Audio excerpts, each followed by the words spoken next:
हरियाणा की हॉट सीटों में शुमार मुहिम पर आज हम बात करेंगे और बातचीत के लिए हमारे साथ खास मेहमान हैं राजनीति के जानकार सुमित जी।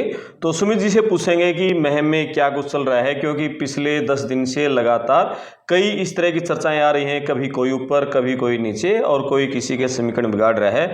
यहाँ पर हम आपको बता दें कि कांग्रेस से बलराम दांगी हैं, आनंद सिंह दांगी के बेटे, और अभी जो निर्दलीय विधायक थे निवर्तमान बलराज कुंडू, वो हरियाणा जनसेवक पार्टी से हैं। और बीजेपी ने दीपक हुड्डा को उतारा है। शमशेर खरकड़ा जो बीजेपी में होते थे, उनकी पत्नी राधा अहलावत निर्दलीय हैं। आम आदमी पार्टी से हैं यहाँ विकास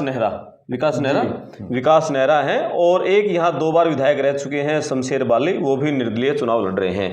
तो किस तरह का मुकाबला मुहिम में है, ये सुमित जी से जानने की कोशिश करेंगे।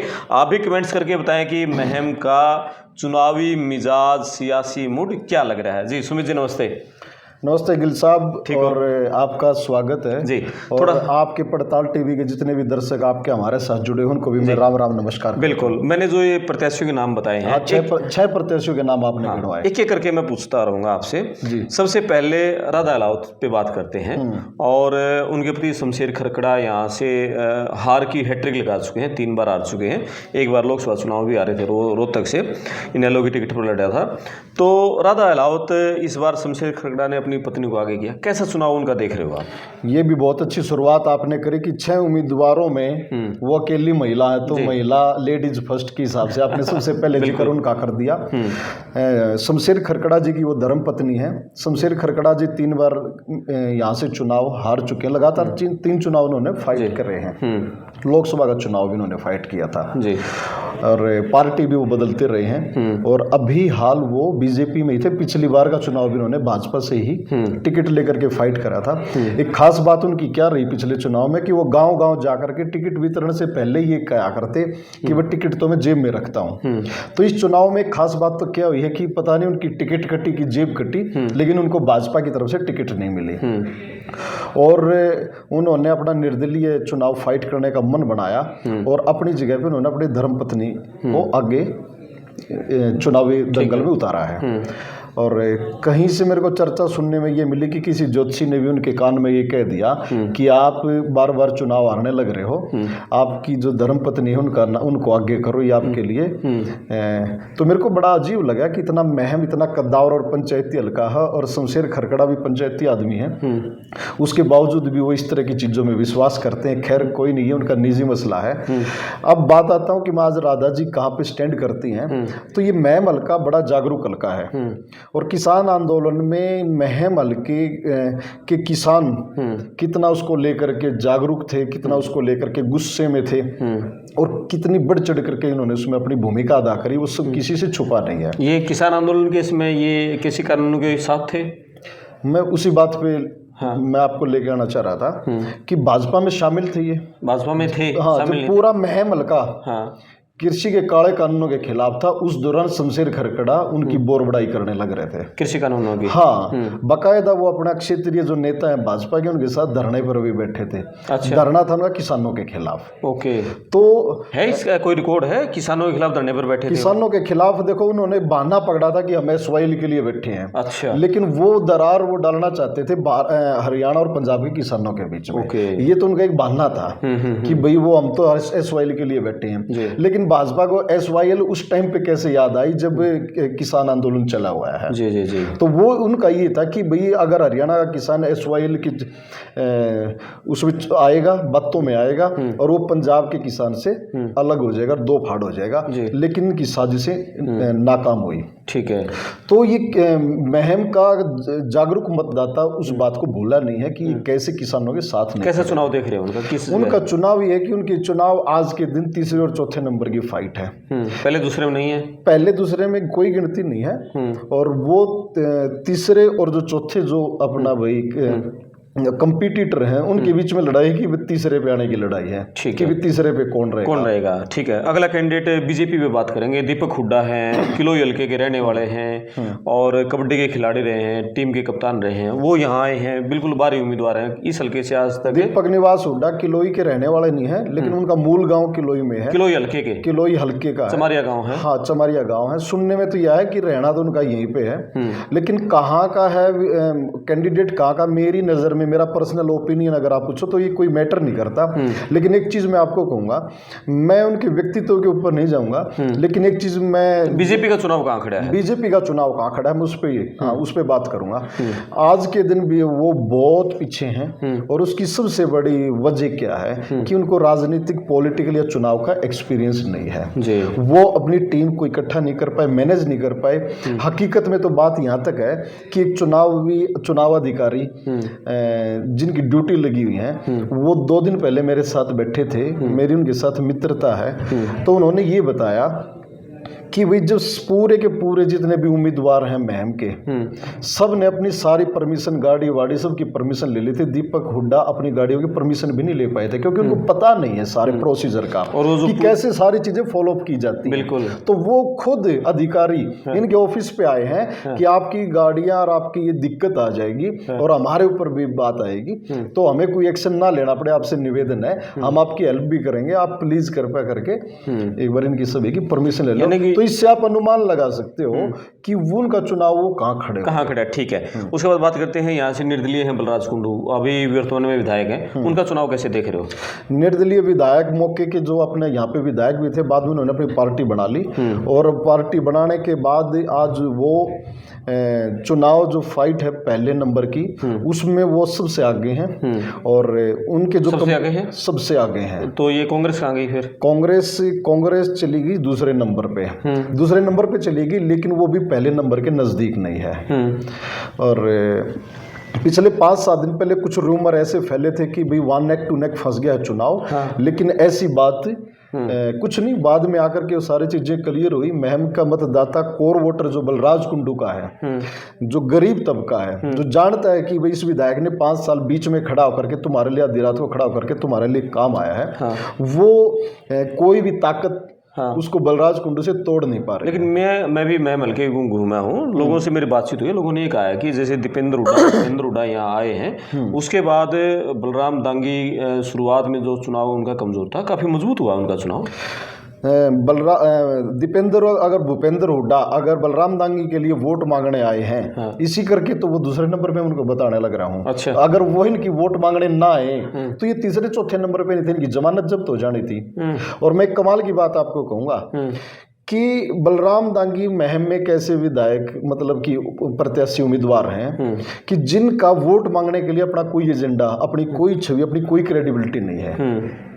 वो सिर्फ और सिर्फ अपने पिताजी जो पूर्व में विधायक रहे, उनकी जो विरासत है, उस विरासत के नाम पे, उनके नाम पे, या दीपेंद्र हुड्डा के नाम पे, या कांग्रेस के नाम पे वोट लेना चाहते हैं। लेकिन जनता देखती नहीं क्या? जनता आदमी का कैरेक्टर को नहीं देखती क्या? और एक सबसे बड़ा खामियाजा उनको महम में क्या भुगतना पड़ रहा है, वो मैं आपका ध्यान दिलाऊंगा इस तरफ।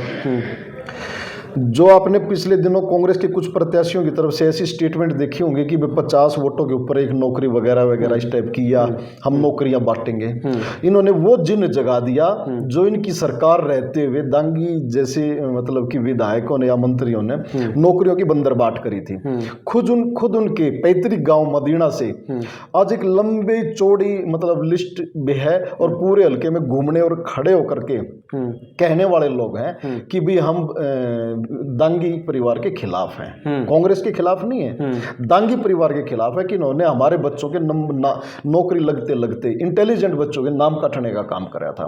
तो वो जिन दोबारा महम में जाग गया, और उसको कोई भी ताकत उन लोगों के गुस्से को शांत नहीं कर सकती। जैसे भाजपा की एंटी इनकम्बेंसी थी, ठीक वो एंटी इनकम्बेंसी दांगी परिवार की पर्सनल है उनके खिलाफ, यानी कि आपने, लेकिन मुकाबला तो बलराम से ही रहेगा। बलराम का मुकाबले में भी ये नहीं है कि वो नजदीक से खड़े हों, काफी गैप है। बलराज एक तरफा चुनाव को जीतने लग रहे हैं, हालांकि वो अलग अलग तरीके, हथकंडे, बाहरी का टैग लगा देना, बीजेपी की बी टीम बता देना, इस तरह की जो फिजूली बातें होती है ना, कि जब आपके उम्मीदवार के पास कोई मुद्दा ही ना हो, आपके पास वोट मांगने का खुद का कोई मुद्दा है नहीं। हाँ, लेकिन आप फिजूली बातें उसके आगे करने लग जाओ। लेकिन ये बात इतना तो मैं नहीं मान रहा। पूरे हरियाणा में कांग्रेस की लहर है, भूपेंद्र हुड्डा मुख्यमंत्री बनने जा रहे हैं, ऐसा सारे सर्वे में रिपोर्ट आ रही है।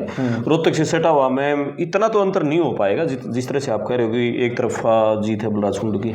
वो मैंने आपको बताया ना कि बलराज कुंडू का जो कोर वोटर है वो बलराज कुंडू से इन्होंने खूब जोर लगाए और वो कैसे भी वही तोड़ नहीं पा रहे हैं। और दूसरी बात आप इस पे आ जाओ कि खुद मदीना जो इनका पैतृक गांव है वहां से आधा गांव इनके खिलाफ।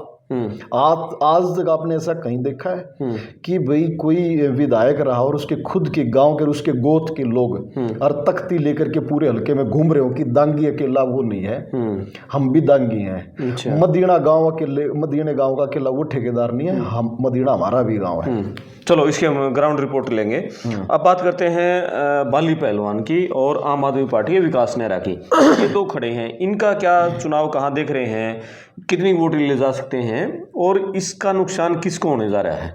जितनी वोट, सबसे पहले बाली के ऊपर बात करेंगे। बाली के ऊपर बात करते हैं। हाँ। बाली जी जब विधायक रहे थे वो इंडियन नेशनल लोकदल पार्टी में रहे थे और इंडियन नेशनल लोकदल पार्टी के बिखराव के बाद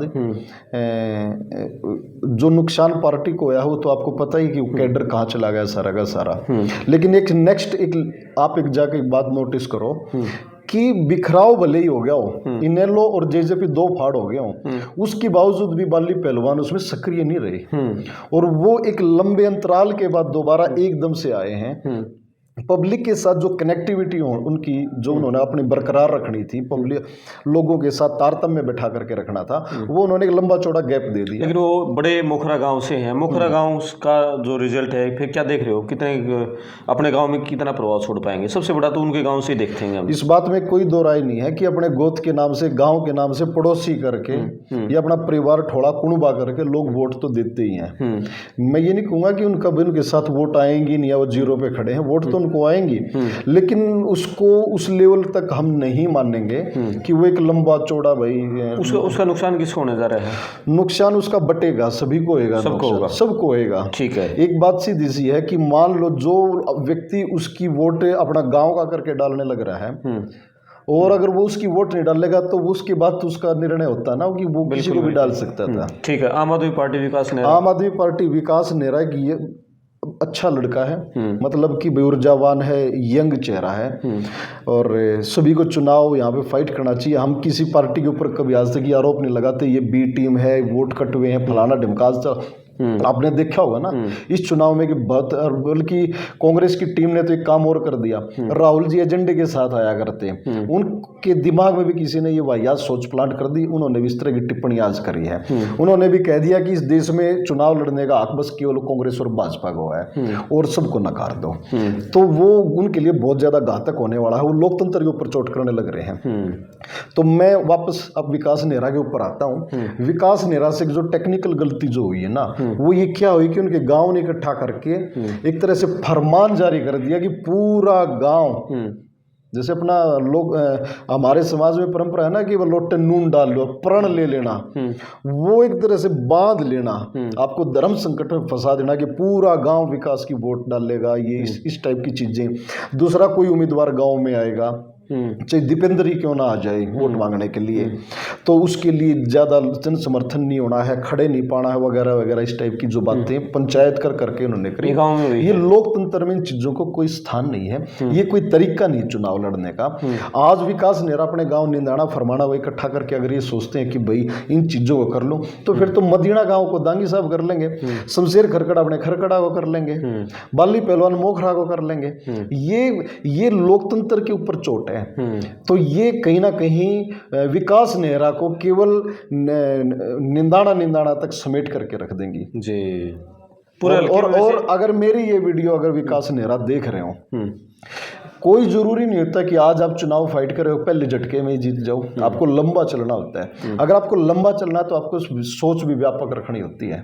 तो ये टेक्निकल गलती, यानी कि क्या हुआ कि पंचायत में सिर्फ दूसरा कैंडिडेट आएगा, एक तरह से फरमान ये सुना देना कि अपने गांव की वोट पड़ेगी तो अपने गांव के बंदे को पड़ेगी। अच्छा, आपने तो बैरिकेड लगा दिया, तो यानी कि आपने तो ये लोकतंत्र की हत्या कर दी। दूसरों के एजेंट भी नहीं बैठेंगे, दूसरों के एजेंट भी नहीं बैठेंगे। वो इस हिसाब से तो यही है, जब वोट डालने तक का भी आप कंट्रोल कंट्रोल और मैनेज करने लग रहे हो, तो एजेंट का तो जिक्र ही कहाँ से आ गया। चलो सब और कहीं ना कहीं अगर वो वोट तक को मैनेज कर रहे हैं तो वो उसके ऊपर दबाव क्या बनाएंगे नहीं क्या। और आदमी आखिर में प्रेशर में आके कि भाई पड़ोस का है, गांव का है, तम क्यों बुंडे हो, तमने क्या पड़ी है, थारे सिर पे बुराई आओगी, इन चीजों से बचता हुआ देखो।